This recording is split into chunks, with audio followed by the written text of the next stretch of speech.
আজকের সকালটা শুরু হলো মেঘলা ওয়েদার, তার সাথে হওয়া ঝিরিঝিরি বৃষ্টির সাথে।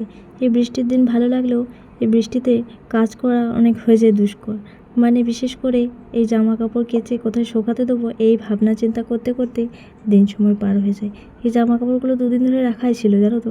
ভাবছিলাম যে রোদ হবে তারপরেই কাচাকুচি করব। দেখছি দুদিন ধরে না রোদ হচ্ছে না কিছু, বৃষ্টি হয়েই যাচ্ছে। এখনও 3-4 দিন হবে, তাই ভাবলাম না কেচেই দিই। নমস্কার, আমি পিয়ালি চলে এসেছি আবার একটা নতুন ভিডিও নিয়ে। আজকের আমার এই ছোট্ট মিনি ব্লগে জানাই সবাইকে অনেক অনেক স্বাগত। সকালে তো সব কাজযোগ সারা হয়ে গেছে, এবার এই কাপড়গুলো কেচে নেবো, তাহলে সকালের কাজ আমার কমপ্লিট। তারপরে চলে যাব স্নান করতে। মেয়ে এখনও ঘুমাচ্ছে, ওকে একেবারে স্নান করে নিয়ে ওঠাবো। ও রাত্রে একটু দেরি করে ঘুমায় বলে সকালেও দেরি করে ওঠে। একদিক থেকে আমার ভালোই হয়, কাজগুলো সব হয়ে যায়, নাহলে ও উঠলে আবার কাজগুলো করতেও দেরি হয়ে যাবে।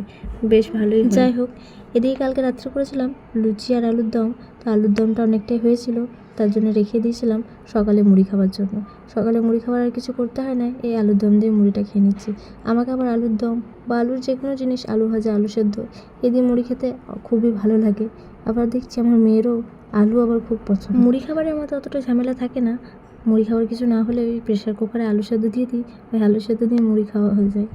এদিকে চলে এসেছি রান্নাঘরে রান্না করতে। আজকে না কিন্দুরি ভাজাটা অন্যরকম করে করেছি। মানে প্রতিদিন এমনি শুধুই কিন্দুরি ভাজি, আজকে না কিন্দুরির সাথে একটু পেঁয়াজ দিলাম, দেখলাম যে কেমন লাগে। ভালোই লাগছিল খেতে কিন্দুরি আর পেঁয়াজ ভাজা। আর তার সাথে করেছিলাম ঝিঙে আলু পোস্ত আর বিউলির ডাল। এদিকে আবার বিউলির ডালকে ধোয়া কলায় ডালও বলে, আমার আবার জানা ছিল না। এখানে এসে জানলাম যে বিউলির ডাল বা ধোয়া কলার ডাল হয়।